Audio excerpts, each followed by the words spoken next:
வணக்கம். நான் உங்கள் டாக்டர் ஆஷா லெனின் பேசுகிறேன். இன்றைக்கி ஹோமியோபதி மெடிசன் சாப்பிட்டு கன்சீவ் ஆனதில் இவங்க 2வது பேஷண்ட்டுங்க.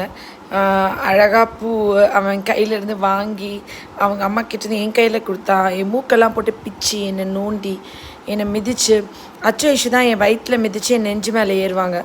அதுக்கப்புறம் ரொம்ப வருஷம் கழித்து இன்றைக்கி இன்னொரு குழந்தை வந்து என்னை மிதித்து ஏறி ரொம்ப சந்தோஷமாக இருந்தது. இன்றைக்கி ரொம்ப ஆக்டிவாக இருந்தான். துருன்னு சவுண்டு, என்ன சவுண்டு, அவ்வளோ சவுண்டு, சிரிக்கிறது, அவ்வளோ பேச்சு.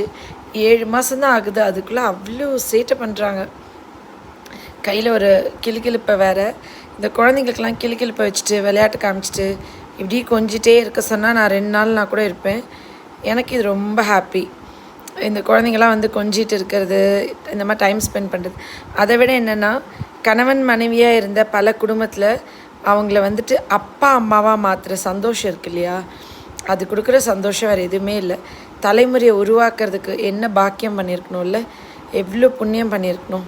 கடவுளுக்கு ரொம்ப நன்றி. இந்த ஜென்மத்தில் என் மூலயமா இத்தனாயிரம் குடும்பத்தில் குழந்தைங்க பாக்கியம் கிடச்சி அந்த குழந்தைங்களோட சிரிப்பு சத்தமும் கொலுசு சத்தமும் கண்ணீர் சத்தத்தை தொடச்சி அழுகை, குமுறல், மனவேதனை, அந்த எல்லாத்தையும் தொடச்சி அதோட கொலுசு சத்தம் எவ்வளோ சந்தோஷத்தை வீட்டுக்குள்ளே கொண்டு வரதில்ல.